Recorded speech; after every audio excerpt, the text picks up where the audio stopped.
بسم اللہ الرحمن الرحیم رحمۃ اللہ وبرکاتہ۔ الحمد للہ وحدہ والصلاة والسلام علی من لا نبی بعد۔ رب اشرح لی صدری ویسر لی امری واحلل عقدۃ من لسانی یفقہوا قولی۔ قال اللہ تعالی فی القرآن المجید اعوذ باللہ من الشیطان الرجیم وما آتاکم الرسول فخذوہ وما نہاکم عنہ فانتہوا واتقوا اللہ۔ وقال اللہ جل وعلا فی مقام آخر اتبعوا ما انزل الیکم من ربکم ولا تتبعوا من دونہ اولیاء۔ وقال تعالی وَأَنزَلَ اللَّهُ عَلَيْكَ الْكِتَابَ وَالْحِكْمَةَ۔ ہمیں آج ایک دیوبندی مکتبہ فکر مماتی فرقے سے تعلق رکھنے والے ایک مولانا صاحب خضر حیات بکھروی نامی ایک آدمی کا کلپ سننے کا اتفاق ہوا۔ انتہائی ظالمانہ اور انتہائی جو ہے غیر سنجیدہ اور غیر علمی انداز کے اندر اپنے موقف کو پیش کرتے ہوئے اس نے نبی محمد صلی اللہ علیہ وسلم کی حدیث کا مذاق اڑایا، انکار کیا، کہتا ہے یہ روایت پرستی کا بھوت ہے، اور پھر اس کے نتیجے میں اس نے ضمناً قرآن مجید پر بھی جھوٹ بول دیا، اور اسی طرح حدیث رسول صلی اللہ علیہ وسلم کا بھی انکار کیا۔ صحیح بخاری میں حدیث ہے کہ جب میت کو قبر میں رکھا جاتا اور دفن کرنے والے افراد وہاں سے واپس پلٹتے ہیں، اِنَّهُ لَيَسْمَعُ قَرْعَ نِعَالِهِمْ، میت جو ہے ان کے جوتوں کی چاپ جو ہے، آہٹ آواز جو ہے وہ سنتی ہے۔ اس وقت کی آواز جب دفنانے والے واپس جانے لگتے ہیں، واپس جا رہے ہوتے ہیں۔ صحیح مسلم میں لفظ ہیں اِذَنْ صَرَفُوا، جب وہ واپس پلٹ رہے ہوتے ہیں۔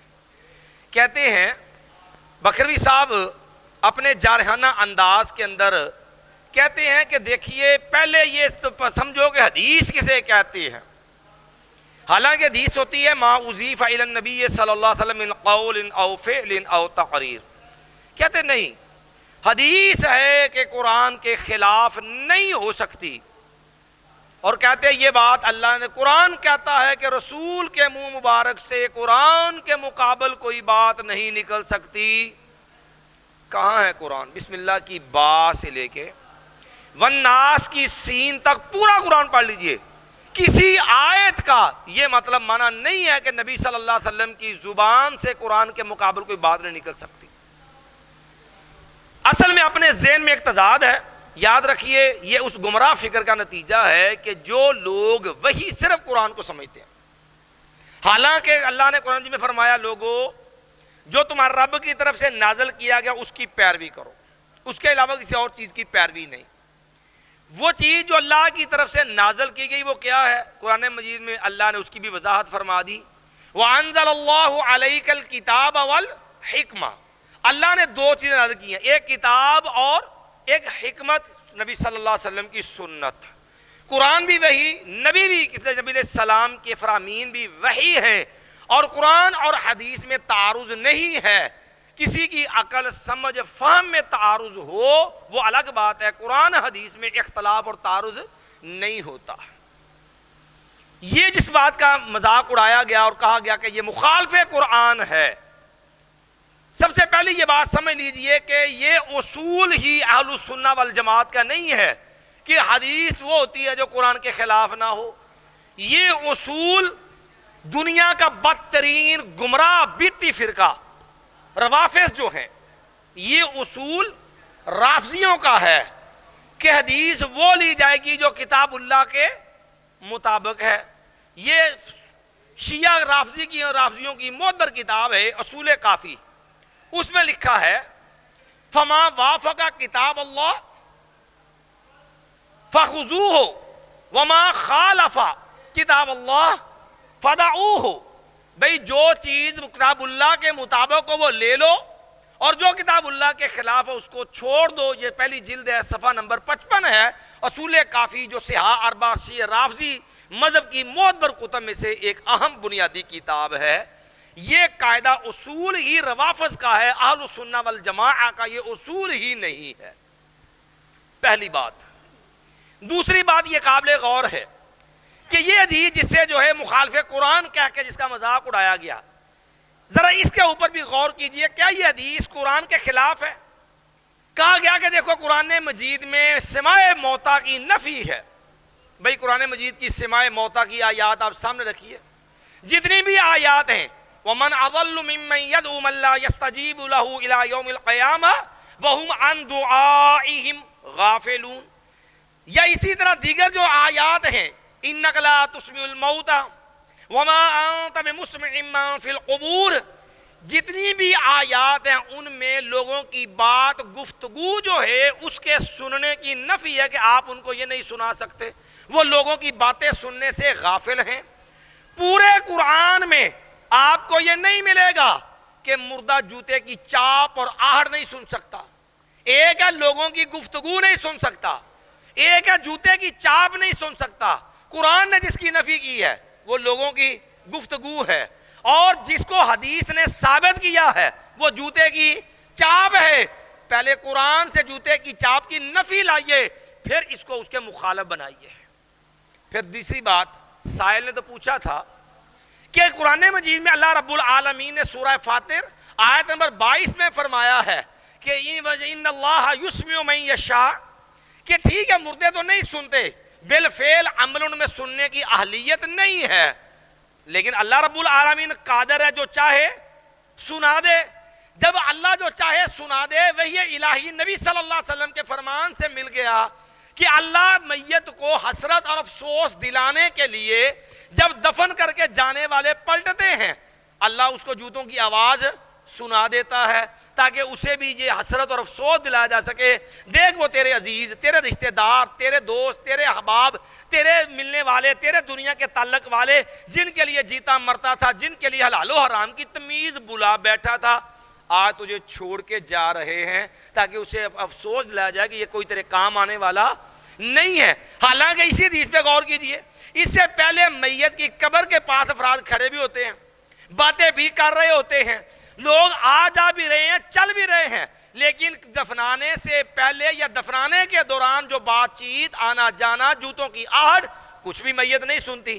صرف پلٹتے وقت کی جو جوتوں کی چاپ ہے, صرف اتنی چیز ہے. اور یہ قرآن کے منافی نہیں بلکہ قرآن مجید میں اللہ نے فرمایا ان اللہ یسمع من یشاء, اللہ جو چاہتا ہے سنا دیتا ہے. تیسری بات جو یہاں پر قابل غور ہے, یہ جو ہے وہ ڈھاؤں جائے, یہ قرآن کے خلاف ہے. ہم بڑے ادب احترام سے پوچھتے ہیں, یہ جو ہے بکروی صاحب ہوں یا بکروی صاحب کی گمراہ فکر کے ہم نوا جو ان کے دیگر لوگ ہیں, کہ یہ جو ایک جو ہے وہ رافضی اصول اٹھا کر کے نبی محمد صلی اللہ علیہ وسلم کی صریح حدیث کا, صحیح حدیث کا, امت کے اجماعی اور متفق علیہ صحیح حدیث کا جو انکار کا یہ تماشا جو ہے لگا رکھا ہے. ہم پوچھتے ہیں کہ آپ یہ ایک یاد رکھیے, خوشنما ایک لیبل ہے جس کی آڑ میں انکار قرآن ہے اور انکار سنت ہے اور انکار دین ہے. ہم پوچھنا چاہتے ہیں, قرآن اگر یہی اصول آپ مانتے ہیں اور آپ رافضیوں کے ہم نوا ہیں تو ذرا بسم اللہ پڑھیے, قرآن مجید کھولیے, 5واں پارہ ہے اور سورہ النساء ہے. اللہ رب العالمین نے حرام رشتوں کا ذکر کیا اور فرمایا وَأُحِلَّ لَكُمْ مَا وَرَاءَ ذَلِكُمْ, سورہ النساء ہے اور آیت نمبر 24 ہے, 5واں پارہ ہے. اللہ نے جن حرام رشتوں کو بیان کیا, فرمایا اس کے علاوہ جتنے بھی رشتے ہیں وہ سارے تمہارے لیے کیا ہیں, حلال ہیں. اب صحیح بخاری میں، صحیح مسلم میں، سنن ابی داؤد میں، جامع الترمذی میں اور دیگر کتب حدیث میں ہے، لا تنکح المرأة علی عمتها ولا علی خالتها. ایک عورت جس آدمی کے نکاح میں ہے، اس کی موجودگی میں اس عورت کے ساتھ اس آدمی کے نکاح میں اس کی پھپھی یا اس کی خالہ یہ بھیا کا وقت جمع نہیں ہو سکتی. اب قرآن تو کہتا ہے اس کے علاوہ سب حلال ہیں، اور حدیث رسول صلی اللہ علیہ وسلم نے اس اجتماع کو، دو نکاحوں کو بھیا کا وقت حرام قرار دیا ہے. کیا بکھروی صاحب اور ان کی گمراہ فکر کے ہم نوا، کیا پھپھی اور بھتیجی، خالہ اور بھانجی، اس کو جو ہے بھیا کے وقت نکاح میں جمع کرنا مخالف قرآن ہونے کے ناطے کیا اس کو بھی یہ حلال اور جائز سمجھتے ہیں؟ اسی طرح ہم اس کے بعد فقہ حنفی جس کے یہ ترجمان ہیں، جس گمراہ جو ہے فقہ کے یہ جو ہے وکیل ہیں، ہم اس گمراہ فقہ سے ایک دو مثالیں عرض کیے دیتے ہیں. حنفیت کے ٹائٹل کے اوپر شہرت کا جو ہے جو بھوت سوار ہے، ذرا اس کا بھی جائزہ لے لے کہ وہ فقہ جس کے اصول سے لے کر کے فروعات تک متعدد مسائل صریحاً قرآن کے خلاف ہیں. صرف سر دست جو ہے اختصار کے پیش نظر دو مثالیں عرض کیے دیتا ہوں. قرآن مجید میں اللہ رب العالمین نے یہ بات بیان فرمائی ہے کہ لوگوں وضو کرنا ہے نماز کے لیے. وَإِن كُنتُم مَرْضَىٰ أَوْ عَلَىٰ سَفَرٍ أَوْ جَاءَ أَحَدٌ مِّنكُم مِّنَ الْغَائِطِ أَوْ لَامَسْتُمُ النِّسَاءَ فَلَمْ تَجِدُوا مَاءً فَتَيَمَّمُوا صَعِيدًا طَيِّبًا. بھئی اگر پانی نہ ملے تو پاک مٹی سے تیمم کر لیجئے. اب قرآن مجید کی تعلیم یہ ہے کہ جب پانی میسر نہ ہو تو ایسی صورت میں آپ نے کیا کرنا ہے؟ تیمم کرنا ہے. اب ایمان سے بتلائیے کہ قرآن مجید کی تعلیم تو یہ ہے. یہ میرے ہاتھ میں کتاب ہے الہدایہ، وہ ہدایہ جسے فقہ حنفی کی معتبر کتب میں سے شمار کیا جاتا ہے، جس کے بارے میں کہا جاتا ہے ان الہدایۃ کالقرآن قد نسخت ما صنفوا قبلها فی الشرع من کتب، کہ جس طرح قرآن نے آ کے سابقہ الہامی کتب جو ہیں ان کو منسوخ کر دیا، اسی طرح ہدایہ نے آ کے فقہ کی سابقہ کتب جو ہیں ان کو منسوخ کر دیا. اسی ہدایہ میں لکھا ہے فَإِن لَمْ يَجِدْ إِلَّا نَبِيذَ التَّمْرِ قَالَ ابو حنیفہ رحمہ اللہ يَتَوَضَّأُ بِهِ وَلَا يَتَيَمَّمْ. کھجور پانی میں بھگویا جائے، کھجوروں کا نبیذ بن جائے، جوس تیار ہو جائے. اب قرآن کہتا پانی نہ ملے تیمم کرو. امام ابو حنیفہ فرماتے ہیں کہ اگر جو ہے صرف نبیذ ہو، کلمہ حسر ہے، پانی نہیں ہے، صرف نبیذ میسر ہو تو ایسی صورت کے اندر بھی بندہ وضو کرے گا نبیذ سے، تیمم نہیں کرے گا. اب کہتا پہلے حدیث تو پڑھو، حدیث کہتے کسے ہیں؟ میں اب سوال کرتا ہوں بڑے ادب سے، بڑے احترام سے، نبی محمد صلی اللہ علیہ وسلم کے فرمان کو راویوں کی گپ کہہ کر کے تم نے اپنے خانہ ساز ذہن کی وجہ سے اس لیے رد کر دیا. تمہارے خانہ ساز ذہن کے مطابق، وہ قرآن کے مطابق نہیں. امام صاحب کا یہ فتویٰ یہ تو صریح قرآن کے منافی ہے. قرآن کہتا پانی نہ ملے تیمم کرو، امام صاحب کہتے پانی نہیں ہے اور نبیذ موجود ہے تو لہذا تیمم نہیں ہوگا، نبیذ سے وضو ہوگا. قرآن کی مخالفت کے بعد کیا خیال ہے فقہ حنفی معتبر فقہ رہے گی یا یہ مردود فقہ قرار پائے گی؟ کیا امام ابو حنیفہ رحمہ اللہ مخالفت قرآن کے بعد کیا وہ درجہ امام پہ رہیں گے؟ جو صریحاً قرآن کے مخالف فتویٰ دے، قرآن کہے پانی نہ ملے تیمم کرو، امام صاحب کہے نہیں نبیذ موجود ہے تو تم اس کے ساتھ وضو کرو. اب بتائیے صریح قرآن کے خلاف فتویٰ دینے کے بعد، فیصلہ دینے کے بعد، اور فقہ حنفی کی امہات الکتب میں سے اہم بنیادی مصدر میں اس قول کے وجود کے بعد کیا امام ابو حنیفہ رحمت اللہ علیہ درجہ امامت پہ رہیں گے؟ یا پھر ان کے شان کے اندر بھی آپ اسی طرح کے جملے استعمال فرمائیں گے؟ ذرا بتلائیے امام صاحب کی امامت اب کس درجے میں جائے گی؟ یہ ایک مثال ہے. ایک اور مثال عرض کیے دیتا ہوں، صریح قرآن کے خلاف فقہ حنفی سے دیتا ہوں، جس کے ترجمان جس کے ٹائٹل کے اوپر لوگوں سے مال کھاتے ہیں. اور وہ کیا ہے؟ فقہ حنفی کے اندر لکھا ہے، یہی ہدایہ ہے. یہ پہلا جو میں نے حوالہ دیا ہے یہ مکتبہ بشرا والا پہلی جلد الہدایہ صفحہ 81 پہ یہ عبارت ہے. یہ صفحہ 81 میں ہے. کن چیزوں سے وضو جائز ہے اور کن چیزوں سے وضو جائز نہیں، اس چیز کا بیان ہے. اب اس کے بعد آگے چلیے ذرا دوسری مثال عرض کیے دیتا ہوں. قرآن مجید کا بیان ہے. قرآن مجید میں اللہ رب العالمین کا فرمان ہے وَثِيَابَكَ فَطَهِّرْ، بھئی اپنے کپڑوں کیا کرو؟ پاک رکھو. اب قرآن مجید کی تعلیم یہ ہے بھئی آپ نے کپڑے کیا رکھنے ہیں؟ پاک. نماز پڑھنی ہے، لباس کیا ہونا چاہیے؟ پاک اور صاف.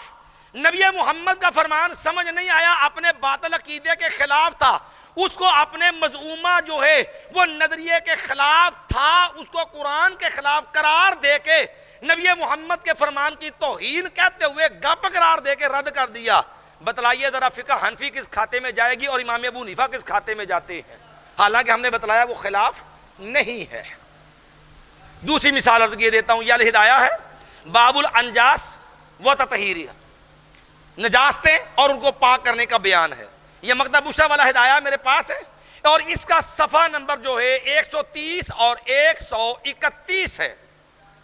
اس کے اوپر یہ مثال ہے، فقہ حنفی میں ہے. سبیدہ لکھتے ہیں وَقَدَرُ الدِّرْهَمْ وَمَا دُونَهُ مِنَ النَّجَسِ الْمُغَلَّظِ كَالدَّمِ وَالْبَوْلِ والخمر وخر الدجاج وبول الحمار جازت الصلاۃ معه.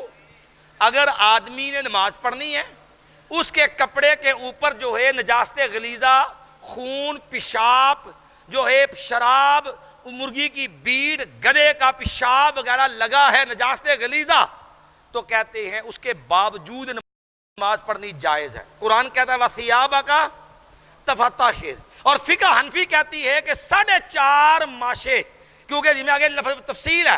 ایک مثقال اگر گاڑی ہو تو جو ایک مثقال ٹھیبے کے برابر پتلی ہو تو تھیلی کے برابر معاف ہے. اور حضرت تھانوی صاحب نے بشتیزہ میں لکھا ہے 4.5 ماشے، چونکہ ایک مثقال کا وزن ہوتا ہے، اتنی معاف ہے. بھئی کیوں معاف ہے اتنی؟ انہوں نے اب دلیل، قرآن کے خلاف مسئلہ تھا، دلیل قرآن سے نہیں ہے. قرآن کے خلاف نظریہ تھا، دلیل قرآن سے نہیں ہے. دلیل کیا دی؟ کہتے ہیں اتنا ہم نے معاف اس لیے رکھا آخذاً عن موضع الاستنجاء، اس لیے کہ حنفی مقام میں استنجا کا سائز اتنا ہوتا ہے. بڑی معذرت کے ساتھ آخذاً، چونکہ جن کا مسئلہ ہے انہی کے سائز ہوں گے نا، آخذاً عن موضع الاستنجاء، کیونکہ یہ سائز، یہ ڈایامیٹر انہی کو مبارک ہو جن کے یہ مسئلے خلاف قرآن موجود ہیں. اب بتلائیے قرآن کی تعلیم کیا؟ وَثِيَابَكَ، کپڑے پاک.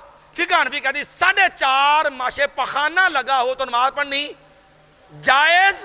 اب بتلائیے کیا ایسی باطل فقہ کے پھر بھی ترجمان بن کے حنفیت کے ٹائٹل پہ کھڑے ہو اور نبی محمد صلی اللہ علیہ وسلم کے فرمان نہ سمجھتے ہوئے اپنی کند ذہنی جہالت اور لا علمی کی وجہ سے فرمان رسول کو گپ کہہ کے رد کرنا، یہ کسی جاہل اجڈ کا انداز تو ہو سکتا ہے، کسی عالم دین کو یہ انداز زیب نہیں دیتا.